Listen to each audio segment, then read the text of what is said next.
My name's Frank Elliott. I'm 68 years old, and I guess if I had to be remembered for anything, it'd be building that house and raising two girls in it after Rachel passed. But the moment that still sits in my gut happened 2 springs ago. My daughter called me, didn't even come in person, and said, "Dad, it's theirs now. Tyler's parents are moving into the villa. You're not allowed to come around anymore." Just like that. Like it was business. Like I hadn't poured my goddamn life into that place. I remember sitting there with the phone in my hand after she hung up. Couldn't move, couldn't think straight. Just kept hearing her voice, flat as a board, telling me I wasn't welcome in the home I built with these two hands. You know what the worst part was? I wasn't even surprised. Not really. Something in me had been waiting for that call for months, maybe years. Tell me in the comments.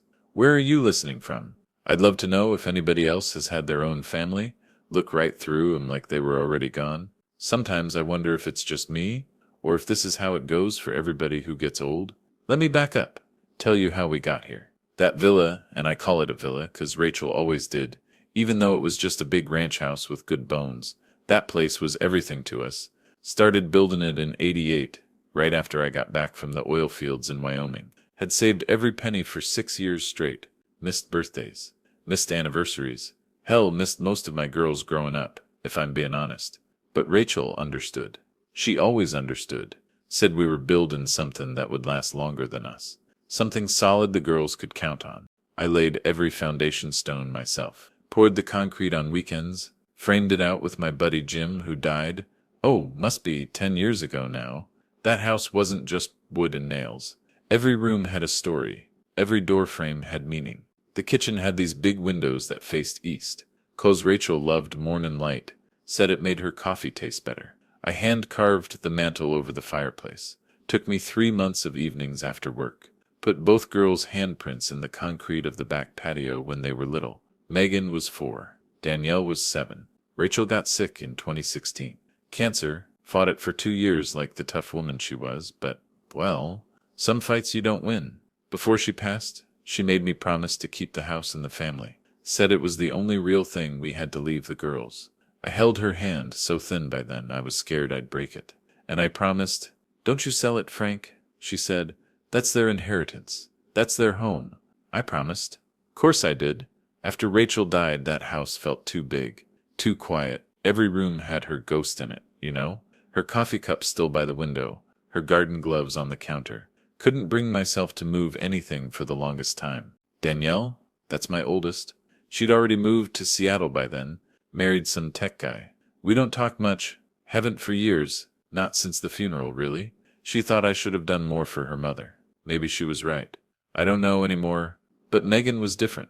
Or I thought she was. She'd come by every Sunday after church. Bring groceries sometimes. Sit with me on the porch. She'd say things like, "This place is gonna be mine someday, right, Dad? Keep it in the family like Mom wanted." And I'd nod. "Yeah, sweetheart. Course it will." Then she met Tyler. I knew something was off about Tyler from the start. Not that he was mean or nothing, just slick. You know the type. Shake your hand while sizzing up what you're worth. Laugh a little too hard at your jokes. Call you sir but not mean it. He was from money. Not crazy money, but his parents had that look. You know what I mean? That look like they're always shopping for something better. His mother, Susan, she'd come to dinner and spend the whole time talking about their place in Aspen, their boat, their this, their that. Carl, Tyler's father, he was quieter but worse somehow. He'd walk through my house like he was an inspector, touch the walls, look at the ceiling, ask about property taxes and maintenance costs like he was interviewing me. One time, maybe 6 months after Megan and Tyler got married, we're all having dinner and Carl says, "Frank, you ever think about downsizing? This place is a lot for one person." I laughed it off. Said I was fine, but Megan didn't laugh. She just looked at Tyler, and Tyler looked at his dad. And something passed between them that I didn't like. Susan jumped in quick. "Oh, Carl doesn't mean anything by it. It's just, you know, at your age wouldn't something smaller be easier? Less to worry about?" At my age, I was 66. Not dead. The conversations got more frequent after that. Little comments, little suggestions. "Dad, the property taxes must be killing you." "Dad, that roof's gonna need replacing soon." "Dad, you really using all 4 bedrooms?" Each time I'd brush it off. But Megan got more insistent. She started bringing Tyler with her on Sundays. Then Tyler's parents would just happen to drop by. One Sunday, I'll never forget this. Susan's walking through the house and she goes, with some updates, this place could really be something special. I said, it already is something special. She gave me this smile, fake as a $3 bill, of course. I just meant, modernized. Modernized. Like 40 years of my life needed updating. The real push came that fall. October, I think, Megan shows up with a folder. Legal papers. Dad, we need to talk about the house. My stomach dropped, but I kept my face straight. What about it? She sits down, Tyler right beside her like a bodyguard, and spreads out these documents. We've been talking to a financial advisor. There's a way to protect the house from estate taxes, from probate. We can transfer it now, keep it in the family, and you'll have lifetime rights to live here. I stared at those papers. All official looking, lots of fine print. Why now? I asked. Tyler jumped in. Well, Frank, it's just smart planning. This way, if anything happens, God forbid, the house stays protected. No government interference, no delays. Plus, Megan added, touching my hand, this is what Mom would want. The house staying in the family, safe. That's when she got me. Invoking Rachel like that. I should have read every line, should have gotten my own lawyer, should have done a lot of things. But I trusted my daughter. I signed. Sitting right there at the kitchen table, Rachel picked out 30 years ago. I signed my house over to my daughter. But I asked her, and I remember this clear as day. I said, this stays with us, right? You're not selling or anything? This is still our family home. She smiled, patted my hand. Of course, Dad. This is forever. Forever. Funny how that word means different things to different people. Tyler gathered up the papers real quick. Said he'd file everything, take care of the details. They left that afternoon, and I sat in that kitchen for hours afterward. Something felt wrong, like I'd just agreed to something I didn't understand. But I pushed it down. This was Megan, my baby girl, the one who still came around. She wouldn't do anything to hurt me. Would she? 3 months passed. Normal at first. Megan still came by, but less often. Every other Sunday became once a month. Tyler stopped coming altogether. Then the comments started again. Different this time. Dad, you're not really using the upstairs, are you? Dad, that RV out back? You ever think about taking a trip? See the country? Dad, we found this really nice senior community. Just to look at. No pressure. Senior community, like I was some old dog that needed to be put in a kennel. I started noticing other things too.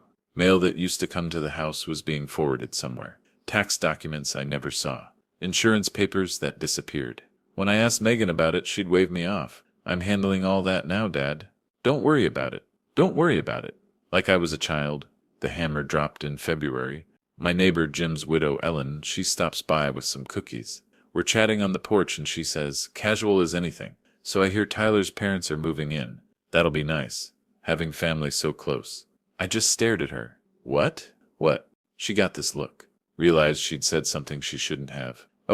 Megan mentioned it at church. Said they were downsizing from their place. And, I'm sorry, Frank. I thought you knew. I called Megan right then. Right there on the porch with Ellen still standing there. What's this about Tyler's parents moving in? Long pause. Then, Dad, we need to talk. We're talking now. Another pause. Not on the phone. I'll come by tomorrow. She didn't come by tomorrow, or the next day, when she finally showed up. A week later, Tyler was with her, and they didn't come inside. Just stood on the porch like strangers. Dad, she started, not looking me in the eye. Tyler's parents need a place. Their house, there were some financial issues. Bad investments. They need to downsize. Okay. So, Tyler stepped forward. So we're giving them the villa, just like that. We're giving them the villa. Not asking. Telling. And where am I supposed to go? Megan finally looked at me. And I swear, it was like looking at a stranger. You've got the RV. We'll help you find a place. Maybe that senior community. This is my home. No, Dad, she said, voice flat as that first phone call. Legally it's ours now, and we're giving it to Tyler's parents. They'll be moving in next month. I felt something break in my chest. Not my heart that broke when Rachel died. Something else. Maybe whatever was left of my faith in people. Your mother. Mom's gone, Dad. This is what makes sense now. What makes sense? Like 40 years could be erased 'cause it made sense. Tyler cleared his throat. Frank, we're trying to be respectful here, but the decision's made. Susan and Carl will be moving in March 1st. We think it's best if you're relocated by then. Relocated? Like I was a piece of furniture? And if I don't leave? Tyler smiled. Wasn't friendly. Well, you don't own the house anymore, Frank. We do. I'd hate to have to involve lawyers, but he would. Oh, he would in a heartbeat? Megan touched his arm. Dad, please don't make this difficult. This is what's best for everyone. Best for everyone? Or best for Tyler's family? She got this look. Angry. Like I was the one being unreasonable. They're my family too, Dad. And frankly, you living here alone in this big house, it doesn't make sense. You're being selfish. Selfish? I built that house with my bare hands. Paid for it with 20 years of back-breaking work. Raised 2 daughters in it. Held my dying wife in that bedroom. And I was being selfish. I didn't say anything else. What was the point? The decision was made. I'd been played, and we all knew it. They left me standing on my own porch. The porch I built, looking at the door, I hung. The windows I installed. 2 weeks later, a letter came. Formal eviction notice. 30 days to vacate. My own daughter had me legally evicted from the home I built. I didn't fight it. Not at first. What was I going to do? Hire a lawyer I couldn't afford to fight my own daughter? Make a scene? Become one of those bitter old men you hear about on the news? I started packing. Slowly, box by box, each item a memory. Rachel's china, the girl's baby photos, my tools from 40 years of work. Megan came by once during that time. Didn't help pack, just walked through the house with a notebook, making lists. We'll need to update the kitchen, she said to Tyler on the phone, and that carpet has to go. She was standing right there in front of me, planning how to erase every trace of our life in that house. I said, Your mother picked that carpet. She looked at me, irritated. It's from the 90s, Dad. Like that meant it had no value. Like old things should just be replaced. I moved into the RV, parked it on Ellen's land. She had some acreage and felt bad about the whole thing. It's not bad, really. Got everything I need. Belled, little kitchen, bathroom, the size of a closet. It's fine, but at night, lying in that narrow bed, I'd think about the house. About Tyler's parents sleeping in the room where Rachel died. About them eating breakfast in the kitchen where my girls grew up. About them sitting on the porch I built, looking at the sunset like they'd earned that view. And something in me shifted. I started going through the paperwork, the documents I'd signed, reading every line this time. And that's when I found it. See, Tyler was smart, but not as smart as he thought. The deed transfer, it had been done in a hurry, probably to avoid me getting my own lawyer involved. And in that hurry, they'd made a mistake. In Colorado, when you transfer property, especially between family members, there are specific requirements, notifications, recordings, and most importantly, if there's a life estate involved, which is what they'd promised me, lifetime rights that has to be explicitly documented and filed with the county. They never filed it. More than that, the transfer itself was questionable. See, I'd signed under the understanding that I'd have lifetime rights. That was verbal contract, even if not written. And in Colorado, that matters. I took everything to a lawyer. Not some fancy downtown firm. Just a guy Ellen recommended who handled her husband's estate. Old guy like me. Took one look at the papers and whistled. They screwed up, he said. Big time. Can we fight it? Fight it? Frank? We can reverse it. I didn't tell anyone what I was doing. Not at first. Let them think I'd rolled over. Let them plan their move. Let Susan and Carl pack up their life. Sell their house. Make their arrangements. The lawyer filed the paperwork 2 days before they were supposed to move in.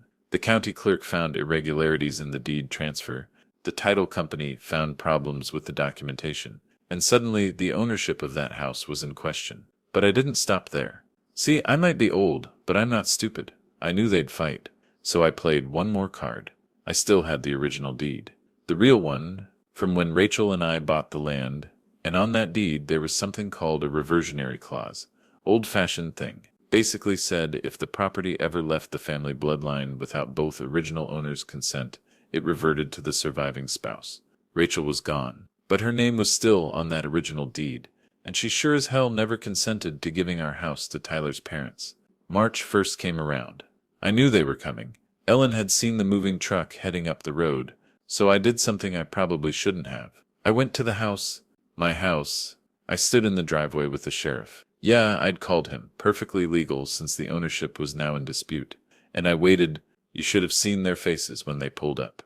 Susan and Carl in their BMW moving truck behind them, and me standing there with a legal notice in my hand. Tyler got out first, face red as a beet.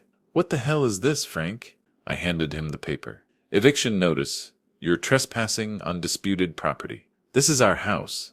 No, I said, calm as I'd ever been. It's not. Check with the county, check with your lawyer, check with whoever you want, but until this is resolved, nobody's moving in. Megan pulled up then, got out of her car looking like she'd been crying. Dad, how could you? How could I? How could I what, Megan? Fight for what's mine? Stand up for myself? Refuse to be thrown away like garbage? You're ruining everything. No, sweetheart. You ruined everything the day you decided I didn't matter. The legal fight took 6 months. 6 months of lawyers and paperwork and depositions.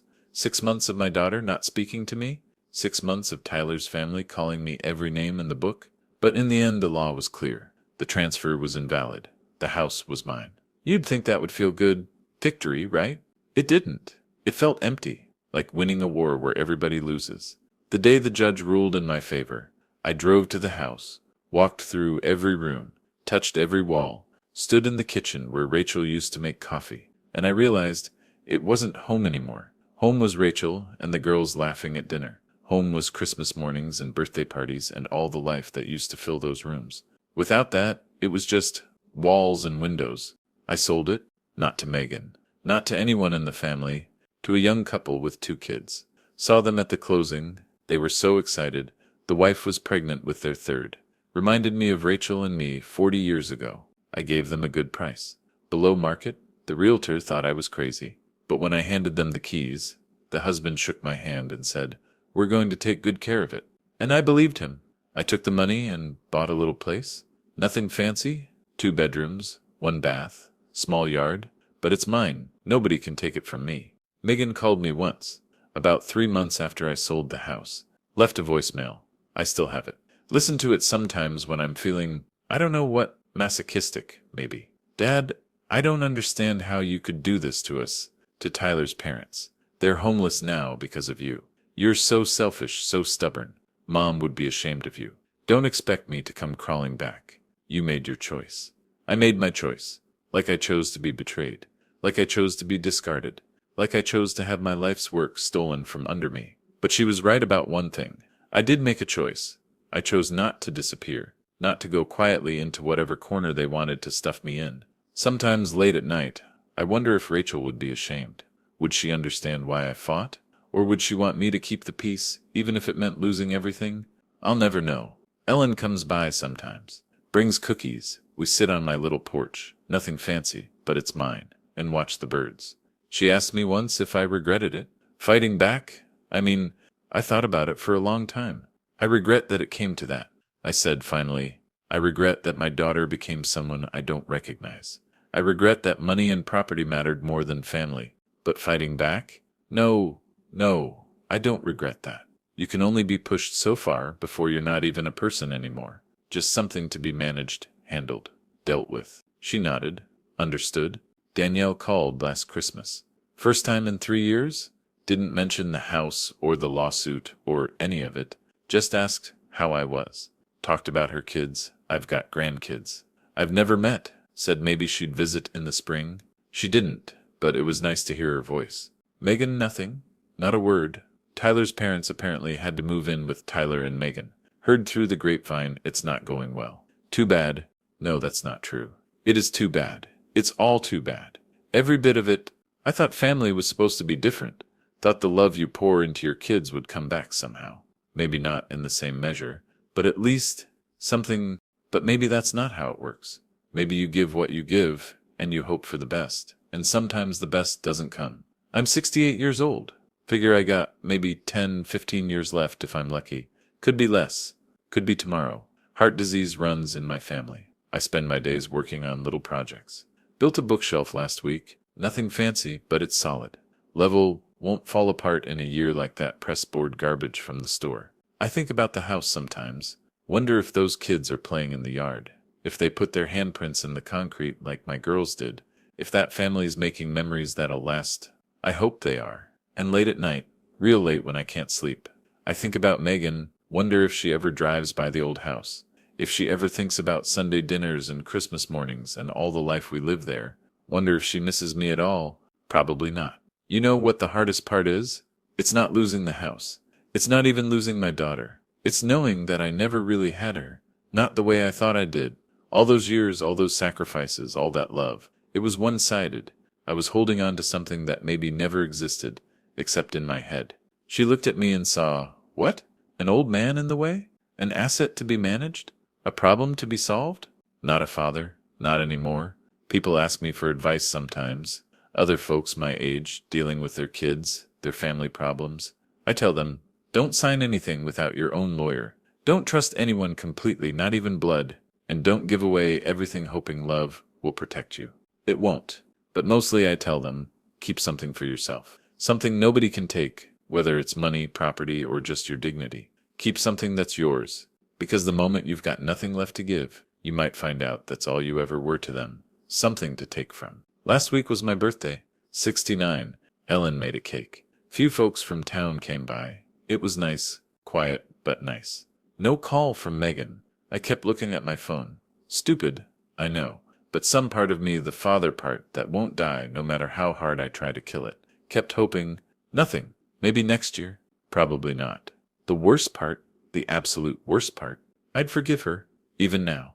Even after everything. If she showed up tomorrow, actually, sorry, not that fake sorry where they're just sorry they got caught, but really sorry, I'd forgive her. What kind of fool does that make me? A father, I guess.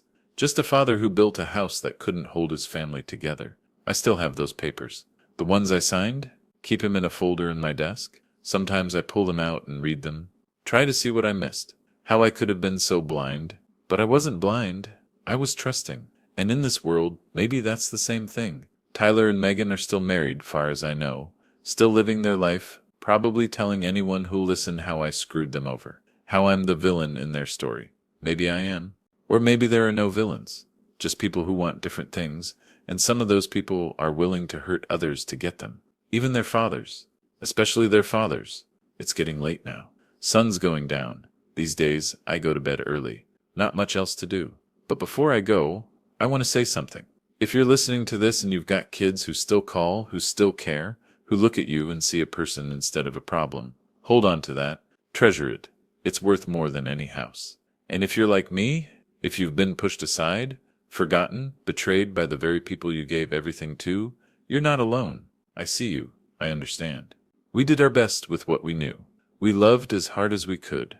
If that wasn't enough for them, that's their loss, not ours. Though I'll be honest, it sure doesn't feel like their loss. Feels like mine, every damn day. The house is gone now, sold to strangers who'll make it their own. My daughter is gone too, in a different way. Still walking around, still living her life, but gone to me. And Rachel's been gone 5 years now. Sometimes feels like yesterday. Sometimes feels like a lifetime. I got a picture of her on my nightstand.